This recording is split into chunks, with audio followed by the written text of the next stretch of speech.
This is going to be a very serious topic here. We have a very serious man joining us. So just concentrate, everybody, please. Well, whenever Mark gave his little thing where it said "Bring it on" life, it just hit me that, yeah, bring it on, because, we have people on this Zoom call right now in Rotary that have our backs. And then we have, I think we're all very aware that we live in a pretty amazing community, and we have community groups that have our backs. So very much bring it on, whether it be, education, family, professionals, instances, things like that. So, our guest today is Chad Opel, and obviously he's joined us before to talk about Edwardsville Neighbors. But this one's a little more specific to the pandemic and the COVID response that's local. But there are probably some newer folks in the room who have not heard Chad speak, or maybe not familiar with Chad. So I'll give a little bit of background on him. He's a pretty prolific guy, so there's already like an introductory paragraph just on the internet about him. So I'm just going to go ahead and use that. Chad and his wife Kathie founded Edwardsville Neighbors several years, well, probably over a decade ago now. He's currently the board treasurer. He's a lifelong Edwardsville resident. I can remember being a little kid at LeClaire School, and he was an even littler kid at LeClaire School. I'm still a little kid.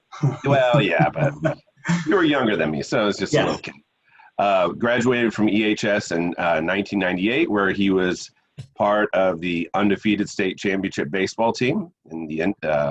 Obviously, the Tigers won the championship last year, and because of the unfortunate circumstances, they're still the reigning champions, as we talked about last week with Mark Little. He then joined the Cougar baseball team and graduated from SIUE in 2002 and had a very prolific college career as well.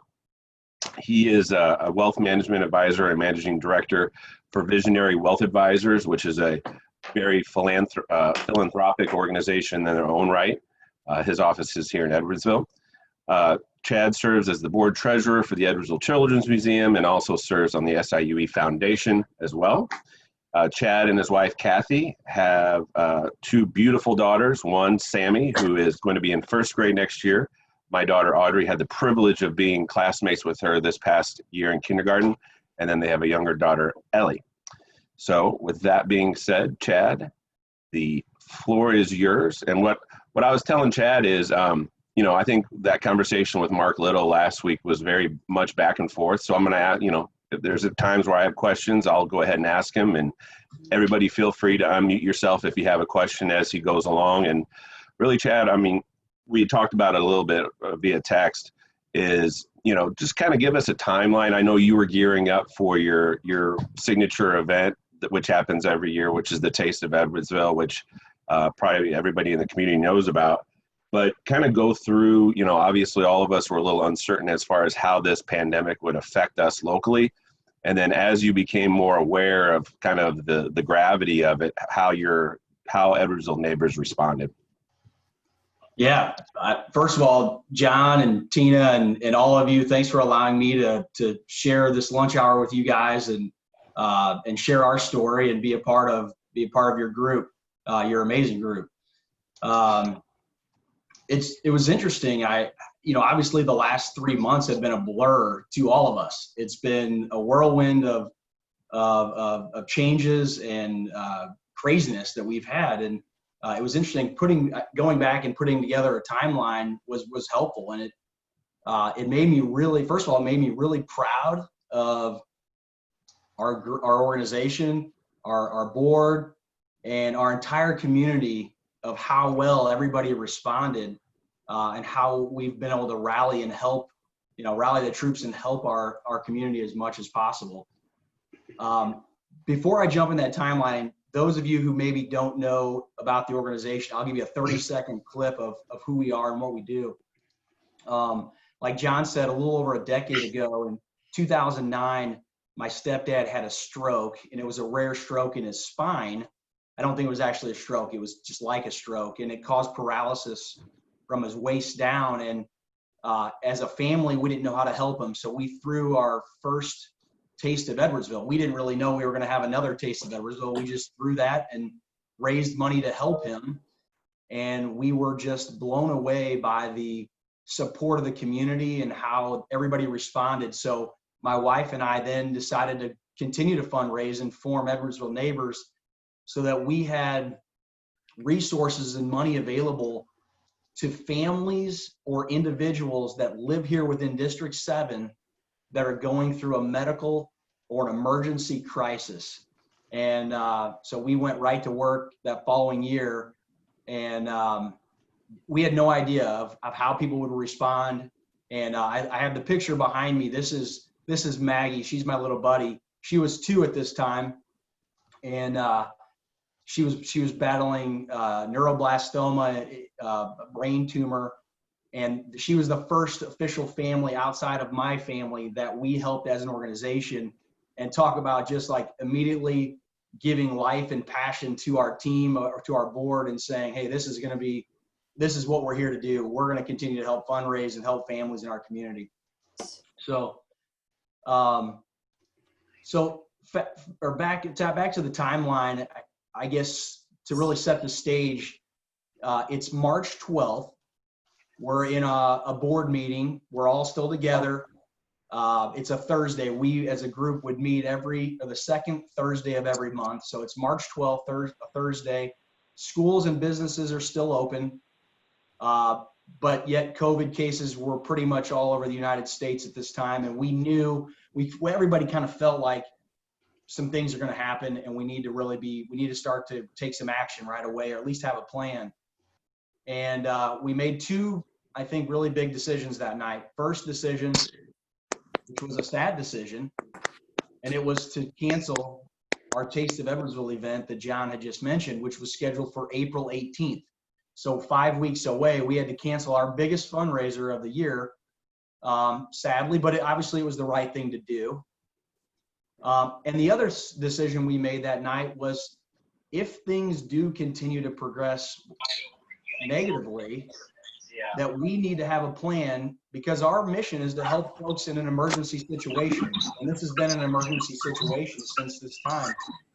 And we developed the COVID-19 relief fund, where we pulled money from our emergency reserves and immediately put together an action plan to say, if XYZ happens, we're going to immediately take action and help people bridge this gap to either going back to work, or getting unemployment set up, or a couple different things. So two phases of that. First thing we did was we went out and bought $5,000 worth of Aldi gift cards to help some of the children in District 7 that were on free and reduced lunch, that we were worried if schools shut down, how are they going to be able to continue to get some healthy meals. So now thankfully, I think the schools did a great job at still getting meals out to these kids, but we got gift cards to the nurses, and they provided to the families that were on the free and reduced lunch. So they at least had some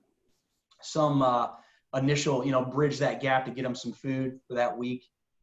And then that following Tuesday, schools shut down, businesses started to shut down. So 4 days later, chaos hits. And the following 2 weeks after that, my wife and I, every night, we were getting nominations in, and we were writing many checks every night in increments of $500 or $1,000.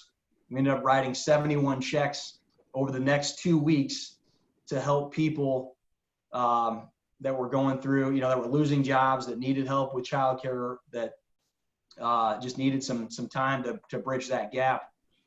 So that effort right there, we were able to push back with the gift cards, included $50,000 back to District 7 families, which then thankfully the government helped step in and really get unemployment out, and at an even higher level, which was nice to support those folks. But I felt like we were really proactive in that situation and helped the community before chaos really kind of started to take over financially for them.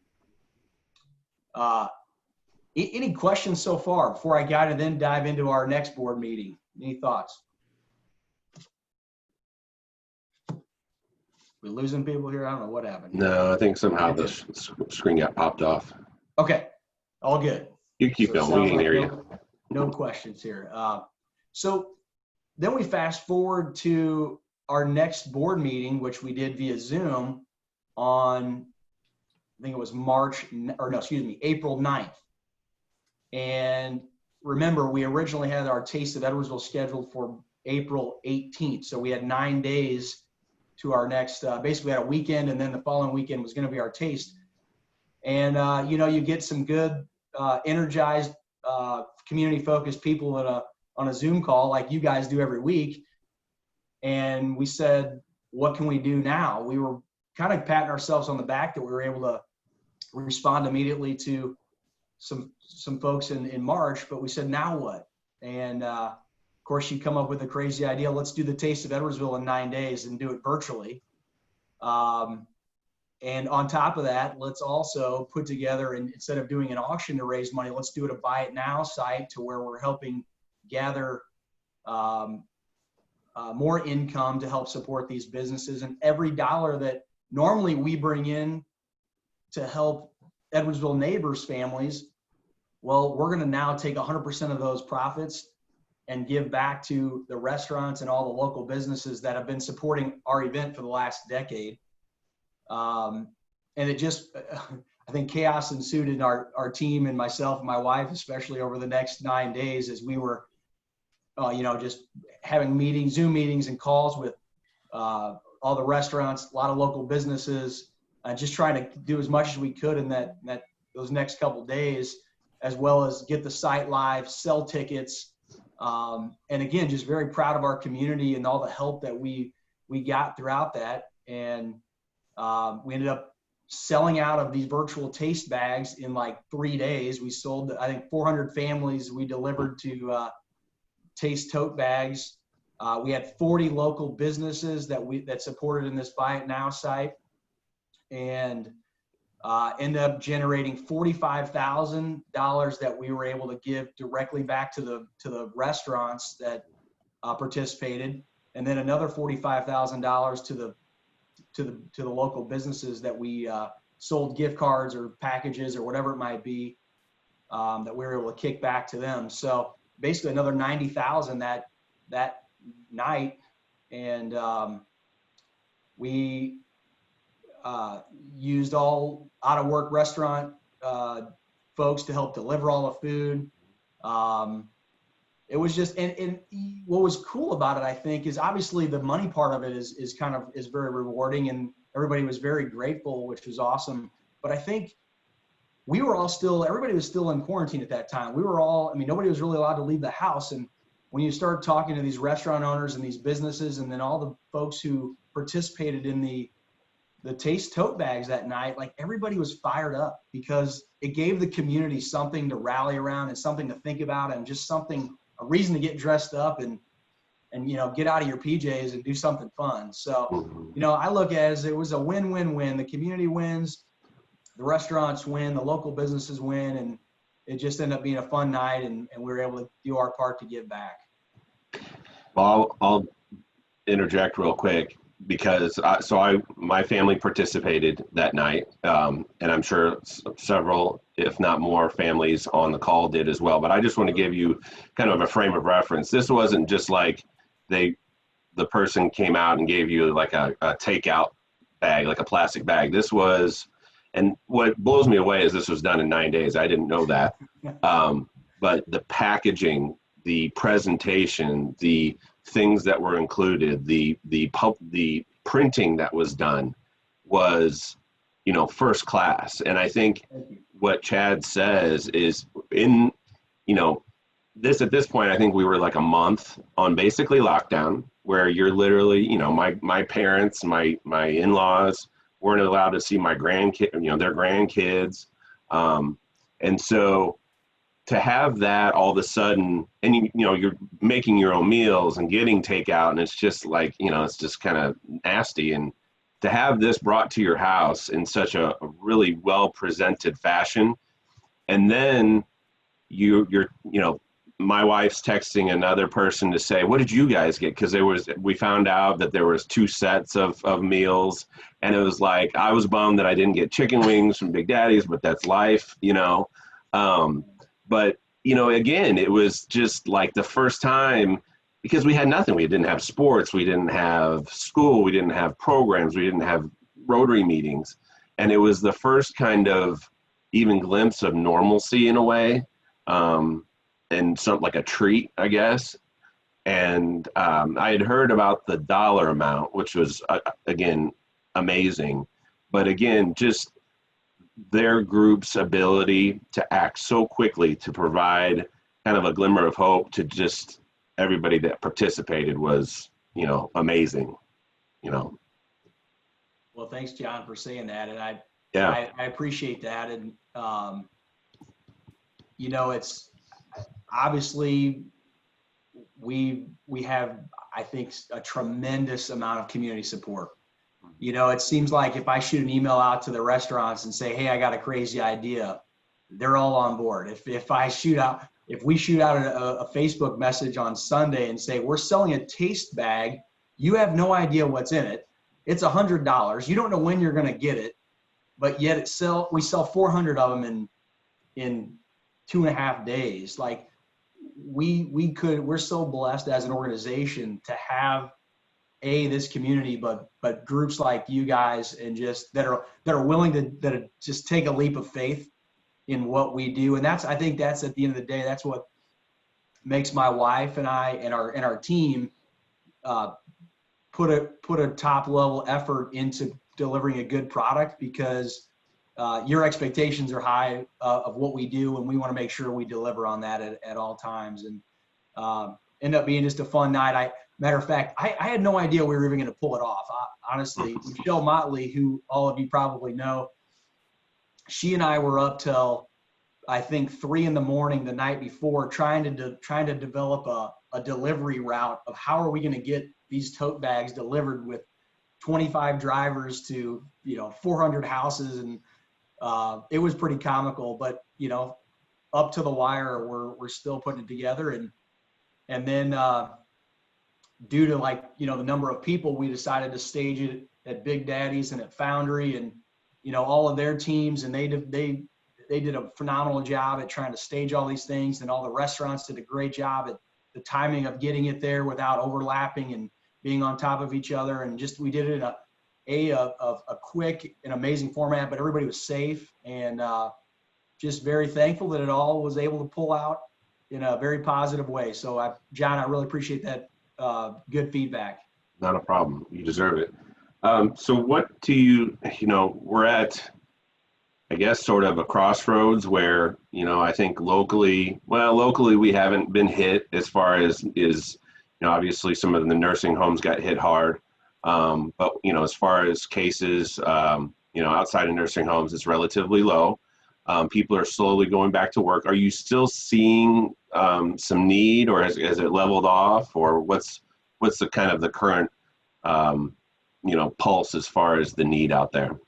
Yeah, great question. So about a month after we launched the COVID Relief Emergency Fund, our funds that we had set aside, and we did shoot out a message to our contacts and asked, and we raised some additional money to help. That's why we were able to give out some more. But those funds kind of dried up at that point. But then I think thankfully a lot of these government programs and things were starting to take force, which was excellent.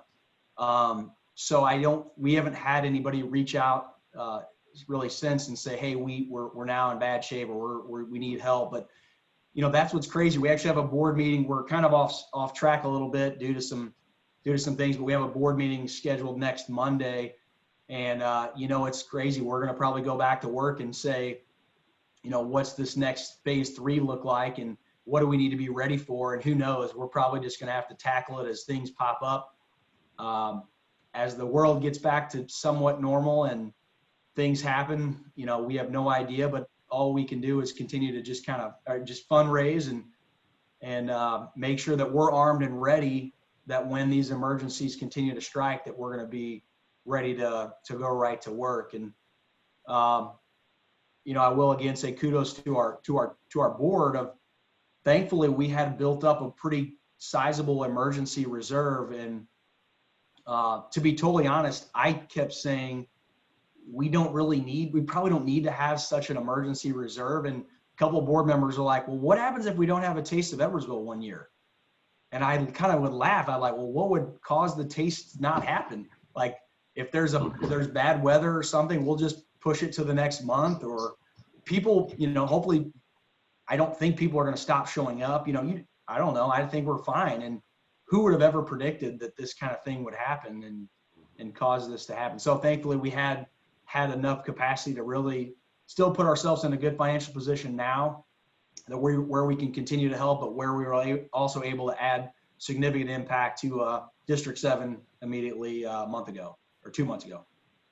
And I know this firsthand, and most people on the call do, that District 7 is an incredibly expansive school district geographically. It goes all the way up basically to the bottom part of Bunker Hill to the north, Hamel, Warden.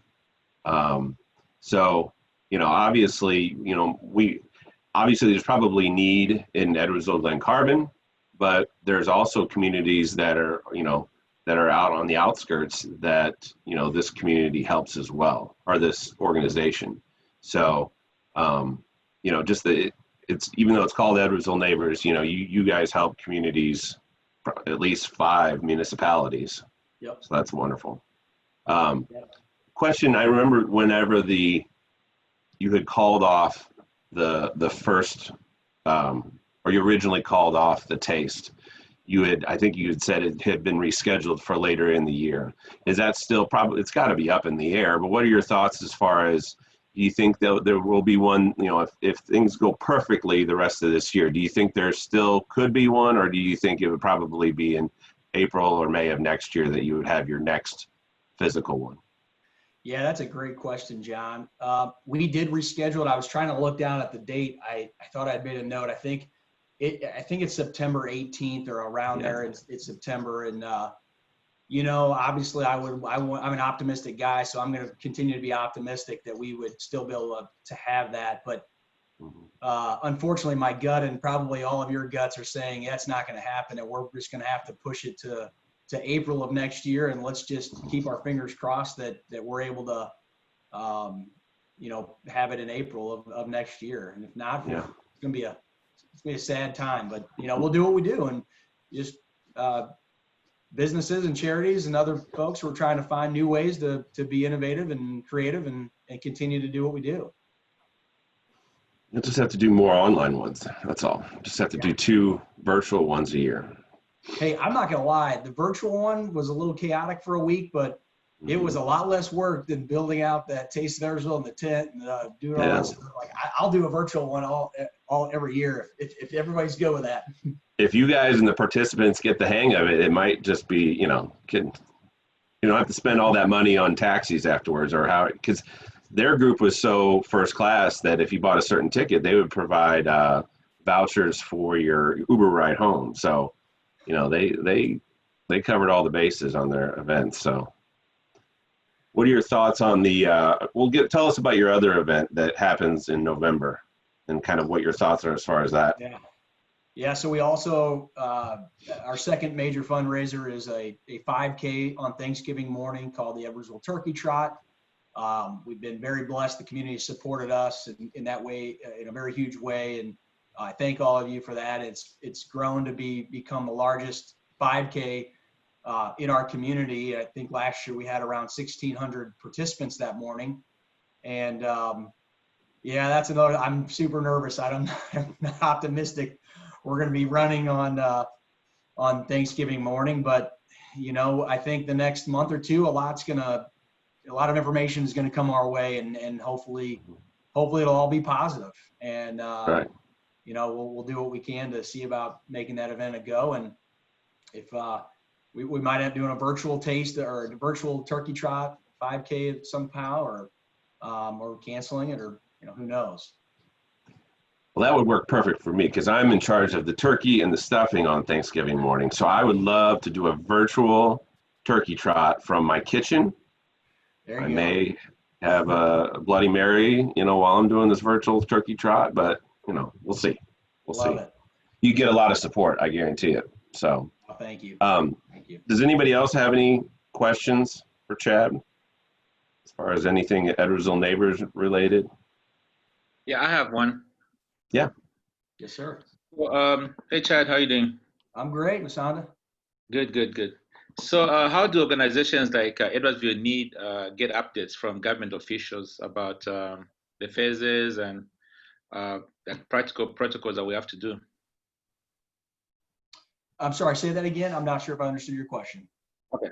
How do organizations like yours get information from government officials about all these protocols, like the phase 1, phase 2, phase 3, and stuff that we need to do to just live life? So do you guys basically just get the same information we do and just try to decipher it, you know, Yes, how to apply? Good question. Yeah. Yeah, good question, Masada. That makes sense. I apologize. Yes, that's exactly what we're doing. You know, our board is made up of 10 individuals that are all community focused folks, business owners, good people that are involved in the community, and that's all we're trying to do is same like you guys, just trying to take in the information as best we can and go from there.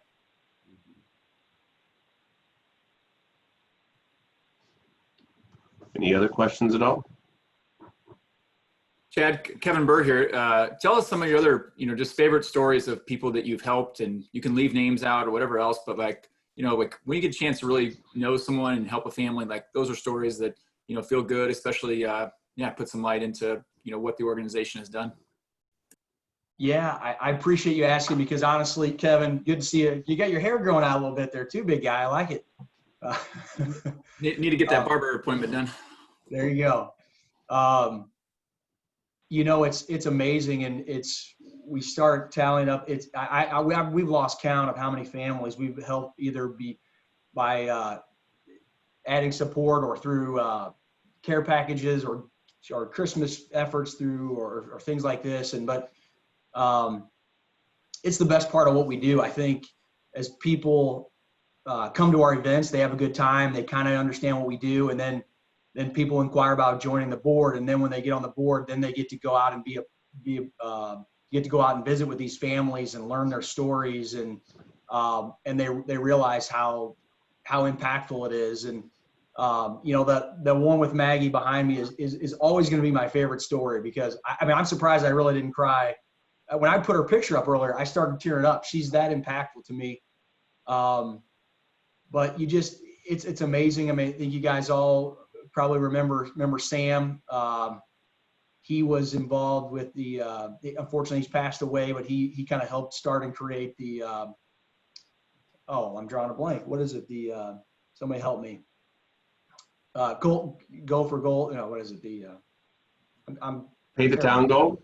Pay the town gold. Yeah, sorry. Yeah. So he was one of those kids that helped kind of get that going as well. Todd Schultz was another family, you know. And what's cool is you just continue to see these families and get to know these folks. And I mean, anytime any kids are involved that are sick, it just tugs at the heartstrings so much, and you just want to stay in touch with them, because you want to make sure that they're okay.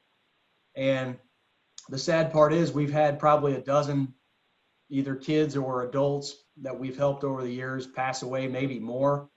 You know, there's been a lot of cancers, unfortunately, that have been impacted, car accidents, house fires, people falling off the roof. I mean, you just never know. And unexpected deaths, and that just tears a family up. And you know, just to be a part of their family when you're able to give hope to them. I think really what we do is twofold. It's one, we want to help them financially, just bridge some of the gap. But most importantly, we want to let them know that they're not alone. That our organization, which is supported by our entire community, is behind them as they're going through this traumatic situation. And it's anytime I'm having a bad day, I just start thinking about some of the families that we've helped, and it gives me a smile to know that I'm really damn blessed, and B, we live in a great community that's here to support all of us. No, that's great. Thank you. Thanks. Good. Great. Thanks, Kevin. Let me mention that. I appreciate it. Any other questions at all?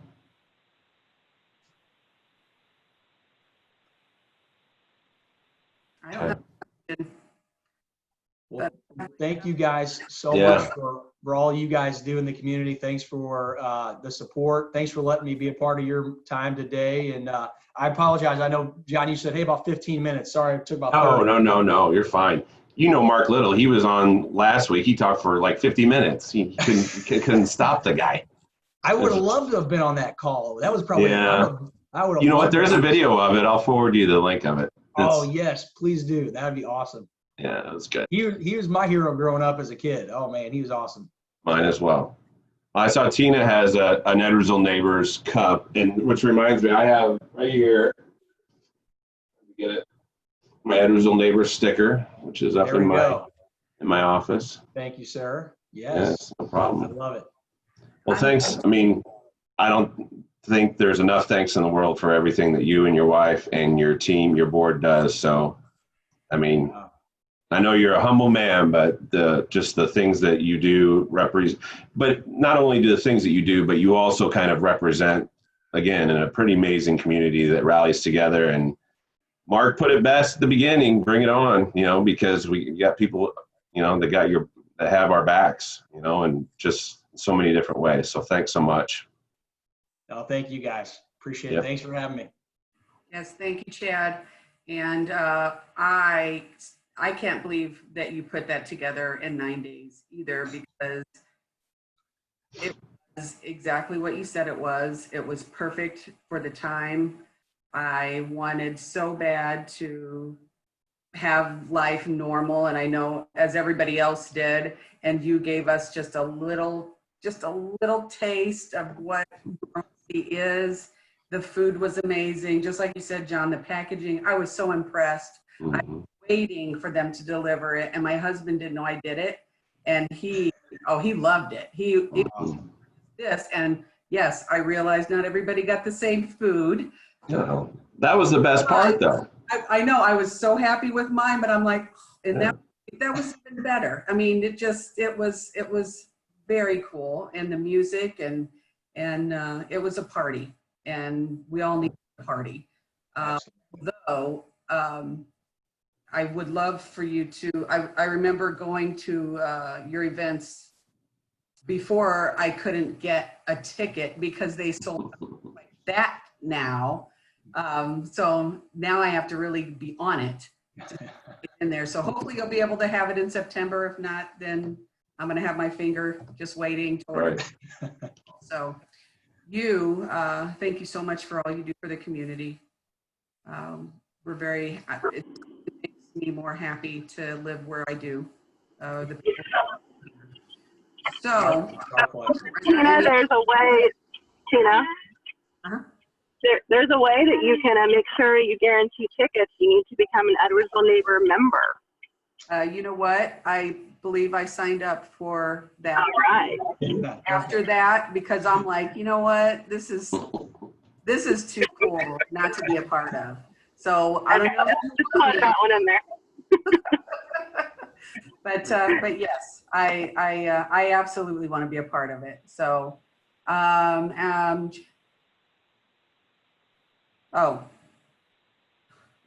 Chad, if you send your email address, give us your email address, Usanda will send you the video recording. Oh, that would be fantastic. Okay. Rich Walker, any recent community support? I think you talked about that. All right. Anybody else? Okay. Well, thank you again. Great program. We appreciate you and all that you guys do. And Mark Vogel, were you able to do the rooms? Unmute yourself. Thank you.